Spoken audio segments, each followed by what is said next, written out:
ಇವತ್ತು ಮಾಡೋಣ ರೀ 2 ತತ್ತಿದು ಆಮ್ಲೆಟ್ ಮಾಡ್ಲಿಕ್ಕೆ 2 ತತ್ತಿ ತೊಗೊಂಡು ಒಂದು ಸಣ್ಣ ಬೌಲ್ನಾಗ ಒಡೆದು ಹಾಕಿ ಅದ್ರಾಗ ಮ್ಯಾಗ ಉಳ್ಳಾಗಡ್ಡಿ ಕೊಯ್ದು ಹಾಕೀನಿ.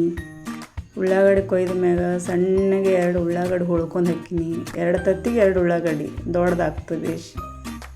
ಅದಾದ್ಮೇಲೆ ಅದಕ್ಕೆ ಕೊತ್ತಂಬರಿ ಉದಿದೆಲ್ಲ ಬರಿಚ್ ಹಾಕಿ ಮಸ್ತಾಗಿ ಗರ ಗರ ಗರ ಗರ ಗರ ಗರ ತಿರುವುದು. ಅದು ಸ್ವಲ್ಪ ಅರಿಶಿಣ ಉಪ್ಪು ಹಾಕಿ ಗರ ಗರ ಗರ ಗರ ತಿರುವಾದಾದ್ಮ್ಯಾಗ ಹಂಚಿನ್ಯಾಗ ಸ್ವಲ್ಪ ಎಣ್ಣೆ ಹಾಕಬೇಕು. ಎಣ್ಣೆ ಹಾಕಿ ಎಣ್ಣೆ ಕಾಯ್ದ ಮ್ಯಾಗ ಆಮ್ಲೆಟ್ ಹಾಕೋದು.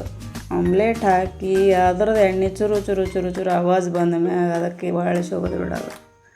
ಹೊಳ್ಸೋಗಿ ಜರ ಹರಿದಿದ್ದಾಗ ರಿಪೇರಿ ಮಾಡೋದು. ರಿಪೇರಿ ಆದಮ್ಯಾಗ ತೆಗಿಯೋದು, ತಾಟ್ನಾಗ ಇಡೋದು. ಇಷ್ಟ ಆಗ್ತದ ಮಾಡಿರಿ.